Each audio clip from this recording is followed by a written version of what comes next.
Hi, I'm Chuck Chvala, former Senate Majority Leader. And I'm Scott Jensen, former Assembly Speaker.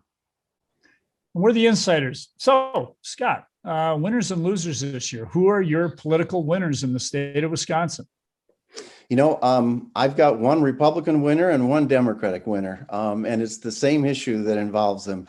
I think the Republicans did a great job on the budget in the state legislature this year. They clearly dominated it. They returned a budget to the governor that looked nothing like the one he sent to them. And yet, I would also say that one of the winners is Governor Evers, because he signed that Republican budget. He's going to campaign on it around the state of Wisconsin and get credit for a lot of the things Republicans did, like the big tax cuts that were in that bill. So I would argue that both the Republican legislature and the Democratic governor are winners in the first half of this year. Well, I agree with Scott on Tony Evers being a winner. And I think that he's a winner, not just for the reasons that Scott mentioned. I believe that he's a winner because COVID went well for Tony. I mean, nothing like that goes well, but he handled the difficult challenge well, brought people together, worked well with local governments, health and care institutions.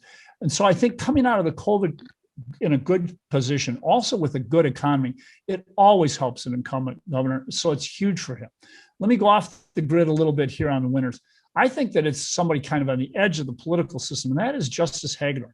He's carved out a spot for himself as being an independent thinker. And in a day and time when that is rare, I think his star shines even more brightly. And so I would have to say that certainly Hagedorn is a big political winner in my view. Losers, Scott, who do you come up with as losers in the last year? I've got two losers in the first half of this year. One is the Democrat cities that chose to cut their police forces and now are seeing a rise in crime. You're seeing in Milwaukee a doubling of the homicides in the first 6 months of this year.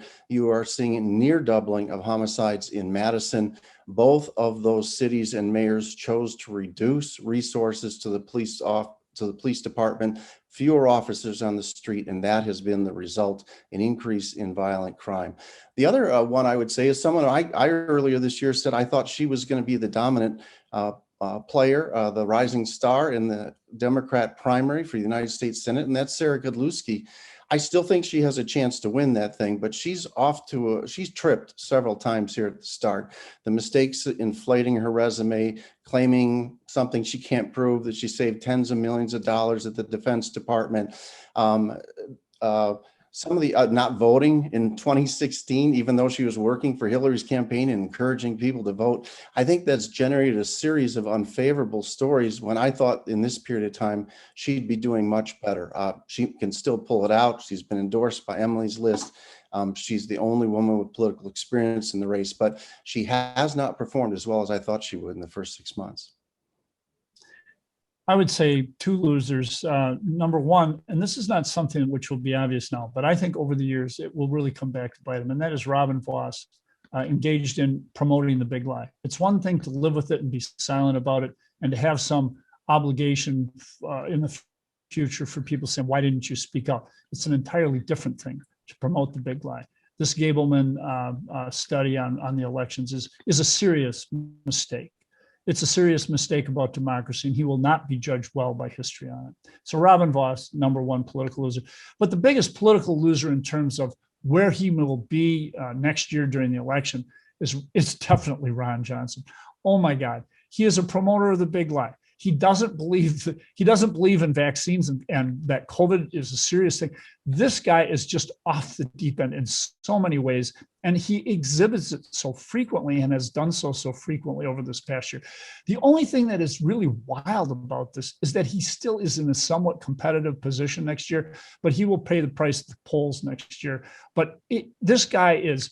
I mean, there are a lot of dim bulbs in the U.S. Capitol, but this guy has to be one of the dimmest. And it is really surprising to me that, it's better to be silent and to be thought a fool than to speak and remove all doubt. Ron Johnson should live by those words, and he's the biggest loser in the last 6 months. That's for sure. Any other thoughts, Scott? You want to defend your guy before I let you go? I've never heard anyone call him a dim bulb before. I think Ron Johnson's actually a pretty smart guy. He's done well in life. He's been elected to the United States Senate twice. I'm not sure I'd call them a dim bulb. And I also think on that, I think it's legit to raise questions about people who had adverse reactions to the vaccine. We made sure everybody in our family took it, but some people, tiny portion, died. Some people were injured. I don't know why we're not supposed to ask questions about that. You'd want to have the vaccine be improved so that doesn't happen in the future, wouldn't you? Scott, I remember when I was little going to a school and standing in line with hundreds, literally hundreds of other people for Sabin on Sunday. And I'll tell you what, that saved people from polio. It was amazing. We have to believe in science in this country. It's one of the things that makes America great.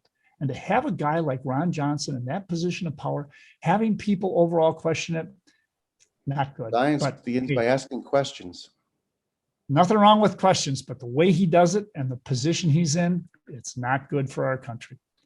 We'll see you next time, guys.